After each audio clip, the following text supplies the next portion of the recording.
Hi viewers, இன்றைக்கி நம்ம கூட்டு சீரீஸில் வாழைத்தண்டு கூட்டு எப்படி செய்கிறதுன்னு பார்க்கலாம். இந்த ரெசிபி மாதத்தில் 2 வாட்டியாச்சும் செஞ்சு சாப்பிடுங்க. அவ்வளோ ஹெல்த்தி அண்ட் டேஸ்டியான ரெசிபி.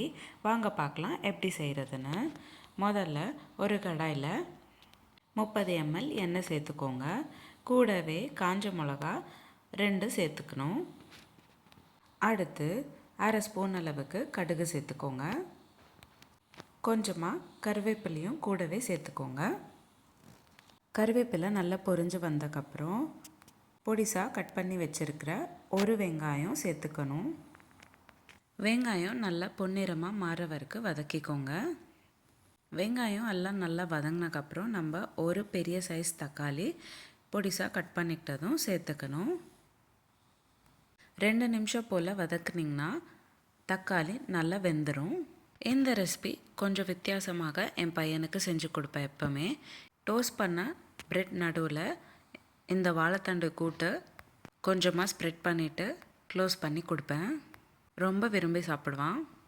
அடுத்து ஒரு மிக்ஸி ஜாரில் தேங்காய் துருவல் 1 கப், 2 பச்சை மிளகா, அரை ஸ்பூன் ஜீரகம் எல்லாத்தையும் சேர்த்து நல்லா பேஸ்ட் மாதிரி அரைச்சிக்கோங்க தண்ணி விட்டு. இந்த பேஸ்ட் லாஸ்ட்டில் நம்ம கூட்டில் ஆட் பண்ணுவோம்.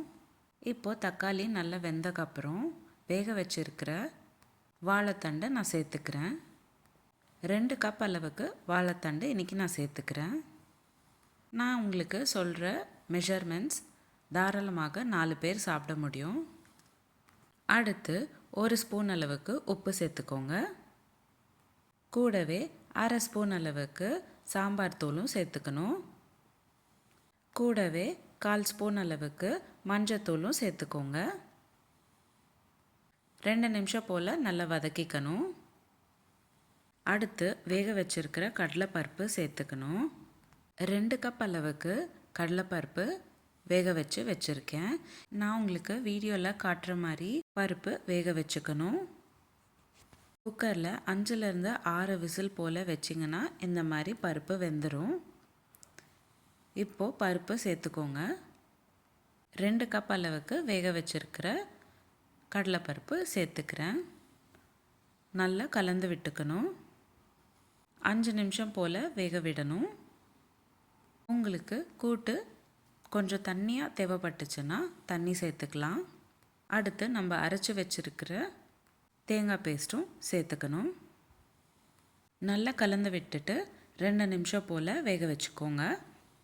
நீங்கள் எந்த வகை கூட்டு செஞ்சாலும் இந்த தேங்காய் பேஸ்ட் செஞ்சுட்டு அது கூட்டில் சேர்த்தக்கப்புறம் 2 நிமிஷம் போல் தான் வேக வச்சுக்கணும்.